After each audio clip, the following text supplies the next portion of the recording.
ఉత్తమ్ కుమార్ రెడ్డి గారితో కూడా మాట్లాడతా. మహేష్ గౌడ్ గారికి అత్యంత సన్నిహితుడు. ఎక్కడెక్కడైతే ఇరిగేషన్ ప్రాజెక్టు కాలువలు ఉన్నాయో కాలువ గట్ల మీద కూడా తాటి చెట్లను ఈత చెట్లను పెంచండి.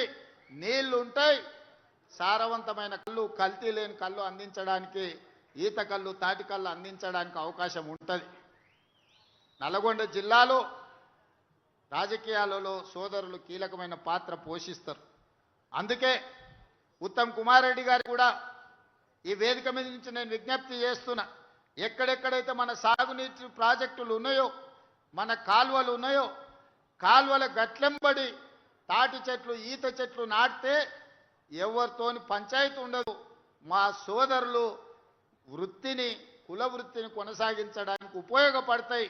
పెరగడానికి 3-4 సంవత్సరాలు పట్టొచ్చు, కానీ 100 సంవత్సరాలు ఆ వృత్తిని కాపాడడానికి ఉపయోగపడతాయి. కాబట్టి ప్రభుత్వం వైపు నుంచి ఈరోజు ఆ చర్యలు కూడా చేపడుతుందని మీ అందరికి తెలియజేస్తున్నా. అదేవిధంగా సోదరులారా, పదే పదే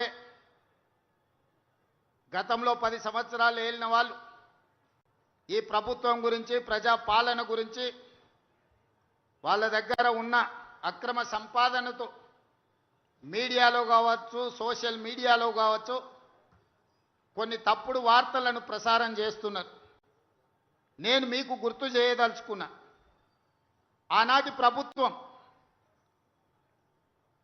బర్రెలు గొర్రెలు పెంచుకోండి, చేపలు పట్టుకోండి, చెప్పులు గుట్టుకోండి, లేకపోతే చీరలు నేయండి, గౌడన్నలు కళ్ళు గీయండి అని చెప్పి చేపలు, బర్రెలు, చెప్పులు, లేకపోతే చెట్లు, లేకపోతే మిగతా వృత్తులు మనలు చేసుకోమన్నారు.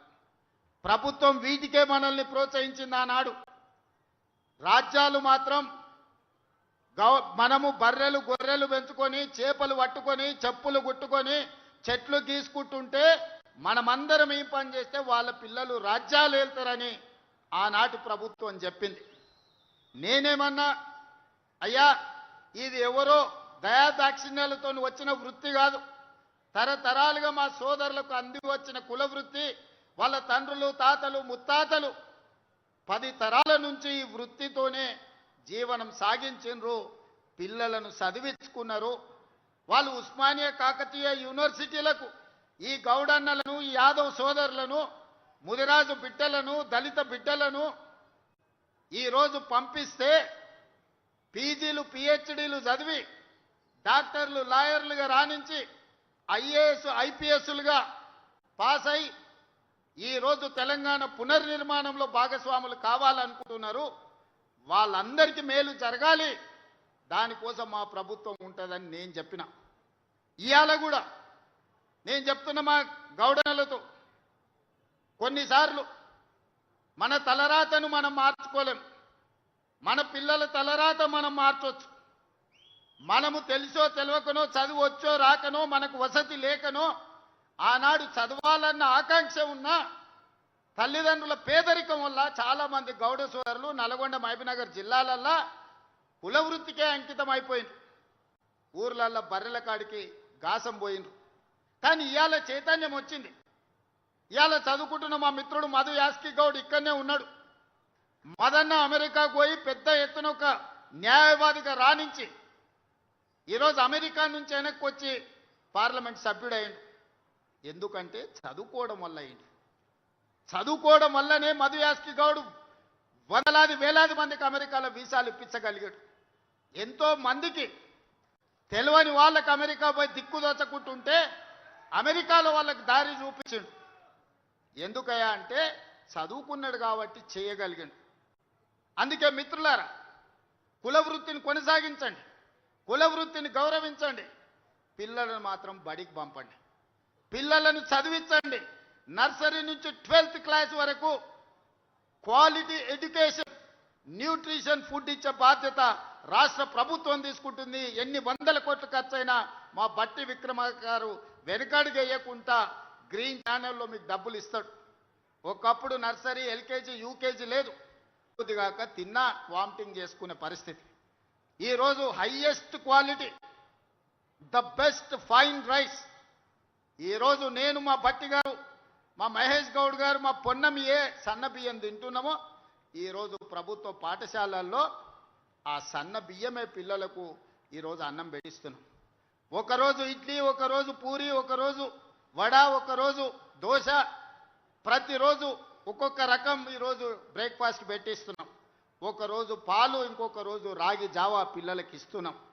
కడుపు నిండా తింటే వింటున్న చదువు తలకెక్కుతుంది, తలకెక్కితే మన తలరాత మారుతుంది. మన పిల్లలు బాగుపడాలంటే, మన పిల్లలు ఈ రాజ్యాన్ని ఏలాలంటే చదువు ఒక్కటే పరిష్కారం. పిల్లల్ని చదివించండి, కష్టమైన నష్టమైన పిల్లల్ని బడికి పంపించండి. ప్రభుత్వ పాఠశాలల్లో మీకు అన్ని వసతులు ఇచ్చే బాధ్యత తెలంగాణ రాష్ట్ర ప్రభుత్వం తీసుకుంటుంది.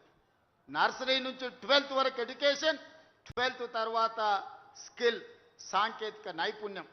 సాంకేతిక నైపుణ్యానికి అవసరమైన ఏటీసీలు కానీ, పాలిటెక్నిక్ కానీ, స్కిల్స్ యూనివర్సిటీ కానీ అన్నీ మీకు ఇచ్చి ఏటీసీలో చేరే వాళ్లకు నెలకు 2,000 రూపాయల స్టైఫండ్ ఇచ్చే బాధ్యత. యావరేజ్ స్టూడెంట్ కూడా 1,50,000 నుంచి 2,00,000 రూపాయల జీతం వచ్చే పరిస్థితి ఉన్నది. మీరు కష్టపడ్డారు, మీరు చెట్లెక్కిండ్రు, చెట్టు మీద నుంచి పడి నరుములు ఇరిగిపోయిన వాళ్ళు చాలా మంది ఉన్నారు, ప్రాణాలు పోయిన వాళ్ళు ఎంతమంది ఉన్నారు. అందుకే మీ కాటమయ్య కిట్టు ఇబ్రాహీంపట్నం వచ్చి నేను ఇచ్చిపోయినా. సోదరా, నీ దగ్గర ఉన్న కాటమయ్య కిట్టే కాదు, అది మా పొన్నం ప్రభాకర్ ఇచ్చిందే కదా. 50,000 కిట్లు ఇచ్చిన కాటమయ్య కిట్లు. ప్రమాదవశాత్తు చనిపోతే కుటుంబానికి 5 లక్షల రూపాయలు ఇన్సూరెన్స్ ఇచ్చిన మీ పట్ల ఈ ప్రభుత్వం ప్రేమతో, మీ పట్ల అభిమానంతో నీ ప్రభుత్వం ఉన్నది. మీరు ఎక్కడికి పోవాల్సిన పనిలే, మీ దగ్గరకు వచ్చిన నీ ప్రభుత్వం మాదయ అని చెప్పురు. రెండోసారి 117 సీట్లతో గెలుస్తాం. మీరు ఏడికి పోకండి, మీ దగ్గరకు వచ్చిన కూసబెట్టి పోసినంత సేపానికి ఒకటే పురయ్యా, ఈ ప్రభుత్వం మనది, ఈ ప్రభుత్వం మనది, దీన్ని మనం కాపాడుకోవాలని చెప్పి అంటే 117 సీట్లు ఖాయమయ్యా. అవునా? అవునా? మాట ఇస్తుర్రా? మాట ఇస్తుర్రా? ఇస్తురు కదా అందరు. మీరు అందరూ గట్టిగా ఏం పని గట్టిగా చెప్పండి. ఇప్పుడు నాకు నమ్మకం కలిగింది. చివరగా కేసీఆర్ ముఖ్యమంత్రి